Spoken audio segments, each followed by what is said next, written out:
snack. Hey family, happy new year 2021. We made it over. We made it through confusion, disappointment, uncertainties, and so much more. And my name is Esther. Let's get into this video. Previously, I had filmed this whole video, taken my time out.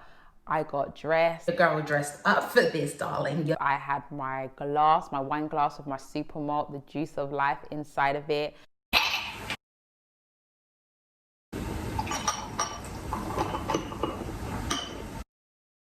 It would be selfish of me not to really share one major lesson that has brought me so much breakthrough, however, so much pain at the same time. So before we go any further, I do want to just mention that this video does come with a trigger warning. There may be things that I may share, may trigger specific individuals. So please do seek appropriate advice and counsel. Don't just take my complete word for it. So this journey was so unintentional. What happened was we had a friend come over to stay, and it was myself, my husband, and my friend. And we were having like a really juicy, great conversation about relationships, about church, because I'm a Christian, about marriage, about sex, about health, just a myriad of things. Kind of got to this crunchy part of a debate that we were having.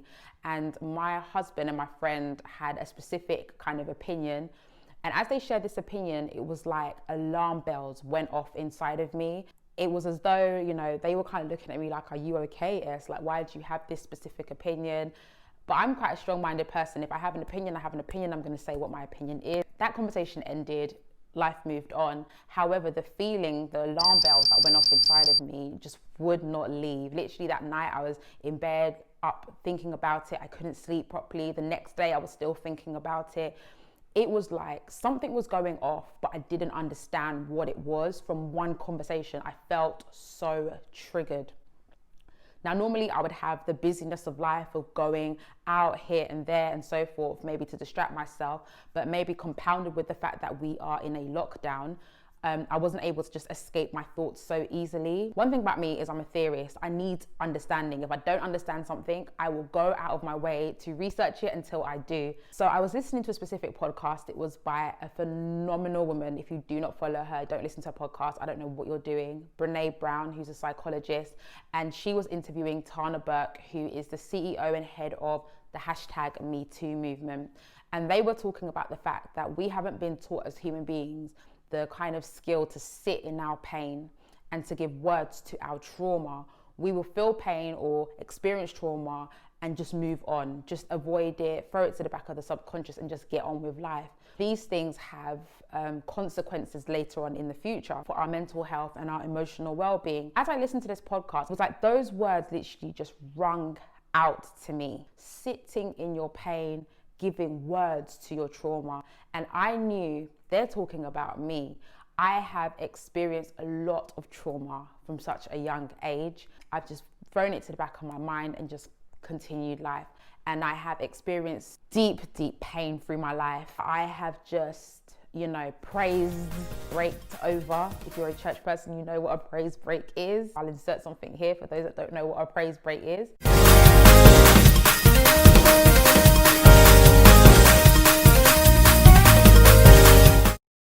Or just faith it through, or just, you know, don't look back in the past because you'll turn into a pillar of salt. So I've just learned, okay, if trauma happens, if bad things happen, just ignore it, keep it moving and get on with life. But the brain does not respect that. Tana Burke went on to speak about a situation in her life that had happened and how she had internalized her anger to herself and had hurt herself rather than actually having anger towards the perpetrator or the people that had caused her the trauma. And then Brene Brown said, you know what, anger is actually a reaction of the human heart and mind requiring justice.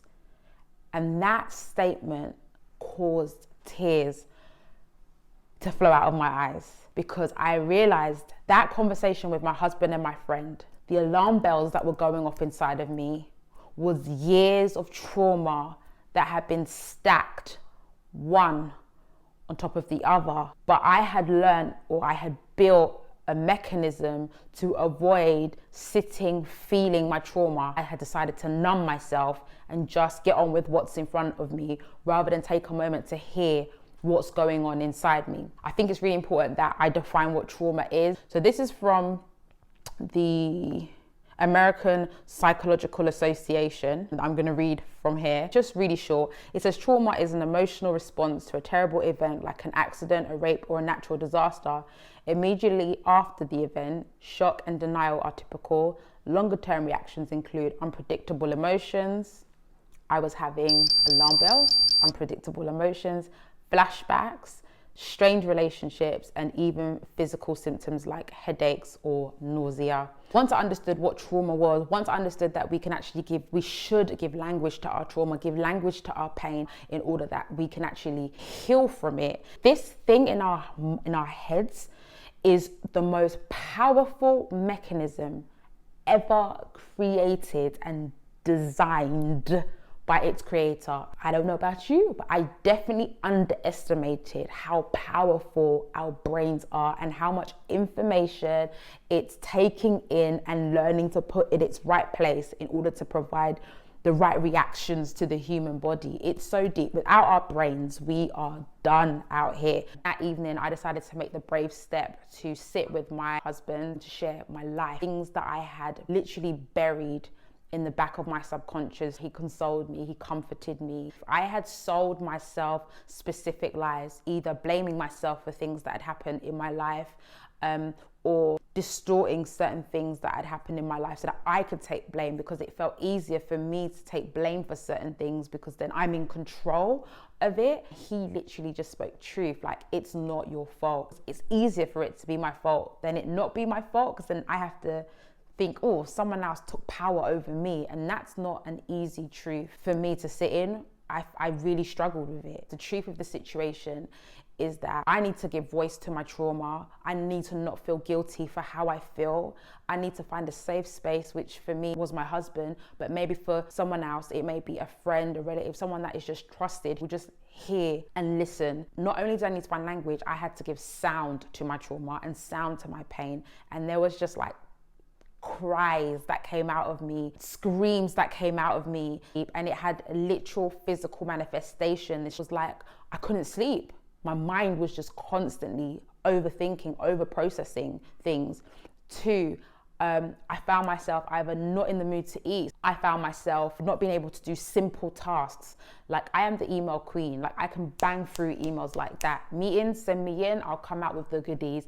The things that I was just really naturally good at, everything just felt like it was slowing down. And I decided to go to the GP, and I would never go to the GP. And what? African Christian, are you mad? I would never go to the GP. I would just pray this thing away. God has given us a wealth of information. He's given us physicians for a reason, and he's given us people that understand certain parts of our body more than we do for a reason. And these specialists and these specialist forms of information about the human body only glorify God that much more, that when he created us intricately, that one thing leads to another thing, and if one part of the body is hurt, the whole body literally hurts. Following on from speaking to my GP, I then was referred to a therapist. I wanted therapy from the beginning, but it was kind of like, yeah, I just want to go through therapy. You know, it's just good to talk. And at this point, I needed therapy. I needed someone that could give me the answers to what is going on in my mind, what is going on with my body. Guys, I got so sick. It was like, if it wasn't this, it was that. If it wasn't that, it was this. If it wasn't this, it was that. Issues in my body that I'd never had before. Shout out my husband, my NHS staff, my National Home Service. He held the house down. So I went to therapy. Therapy was really, really helpful. The primary kind of focus is just to listen to me and help me make sense out of what I'm saying, as well as give me clinical, biological, and physiological answers to what is going on. So I took complete time out, and I was so relentless and so persistent to find solutions to what was going on. Alongside actually going to therapy, I was reading books. I wanted to understand, how does the brain and the heart and the human body all interlink, that pain or disappointment and heartache can have all these variable physical manifestations. And in doing that, I have learned so much. You won't understand how much sicknesses, physical things can be attached to one emotional traumatic experience in your life, or 2 or 3 or whatever, or painful experiences in your life. Anyway, so this is really hard for me to share, and I have been wrestling with myself. Do I share it with you guys? Should I not share it with you guys? But I have to share this with you guys. And the reason why I feel like it's a have to is because there's probably more people who are out there may feel encouraged or may even need to go and do this for themselves. So one day I was having my therapy, and my therapist said, look, I would really like to undertake a PTSD test with you. What? PTSD. I've never been to Afghanistan. I've never been to war. People have been through bigger things than what I've been through. So I don't really think I've got PTSD. One unhealthy thing that we do as people is that we compare our pain to other people's pain. We were never created to compare ourselves. If you hit your toe on the chair and it hurts, full stop.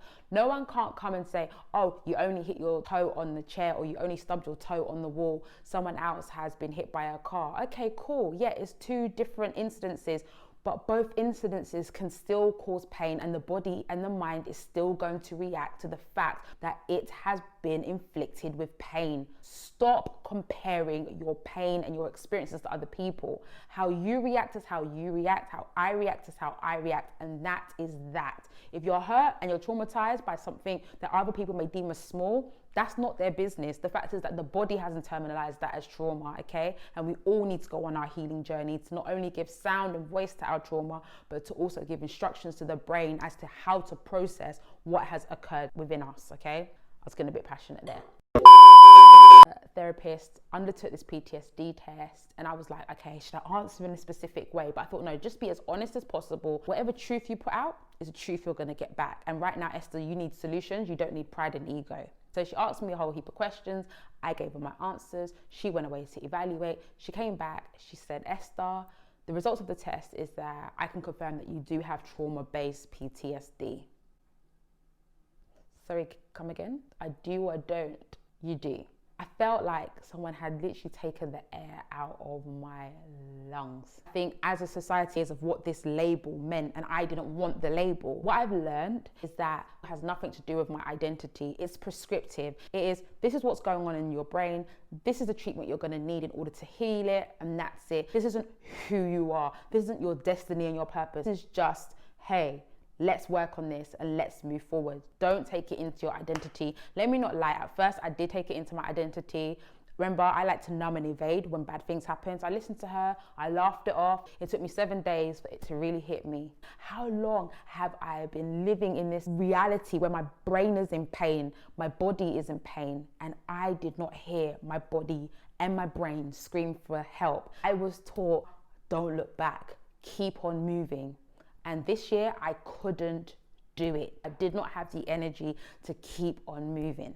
So the biggest lesson that I learned in 2020 was how to heal from trauma and how to confront traumas in my life, is that I had to sit with shame face to face. It's shame that makes us numb ourselves or mute ourselves or distract ourselves with noise in order to not sit in what has happened or is going on. Shame, I could do a video all by itself on shame. 2, I've learned that we have to tell ourselves the truth. I thought I was telling myself the truth. I don't want to lie. I thought, yeah, I'm very truthful to myself. No, I was telling myself a lot of lies. I was telling myself, well, you deserve that. Or, you know, the reason you went through that is because you're not as valuable as X and Y people over there. Or if you hadn't have done this and that, then maybe you wouldn't have gone through this. And no, that's not the truth. The truth is that no human being deserves to go through trauma or for someone else to impress their power over them in any sphere, whether it's at work, whether it's in your home, whether it's in your marriage, whatever it might be. No, stop blaming yourself and tell yourself the truth, as painful as it can be. 3,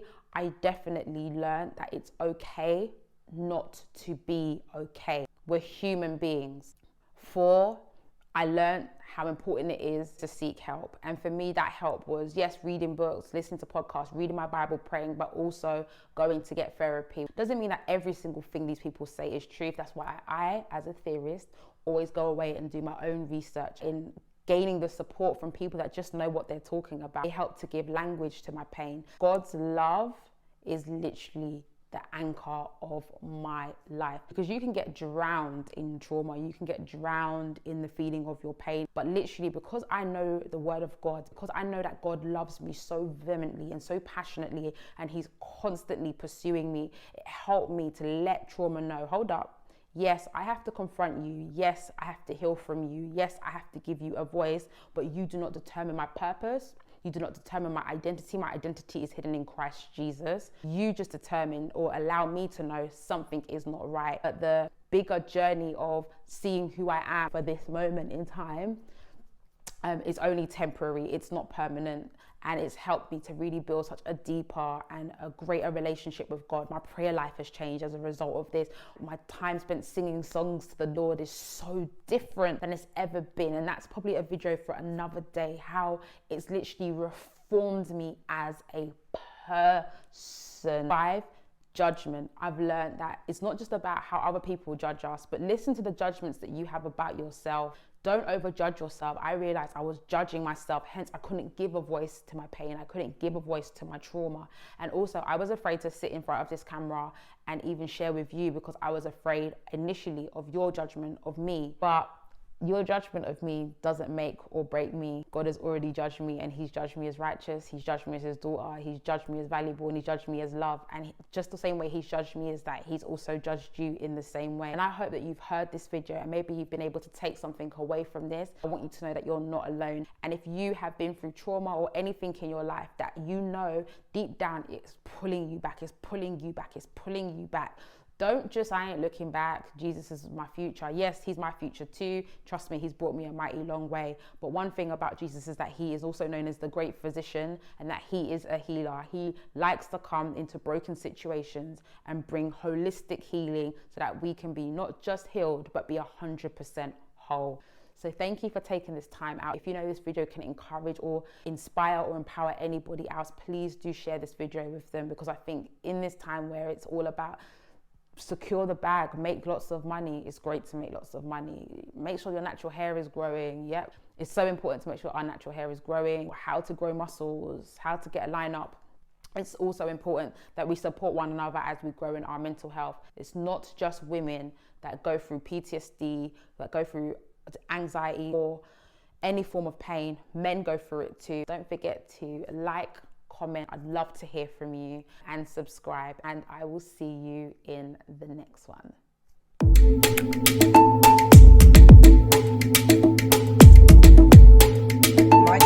Na na na na na na na.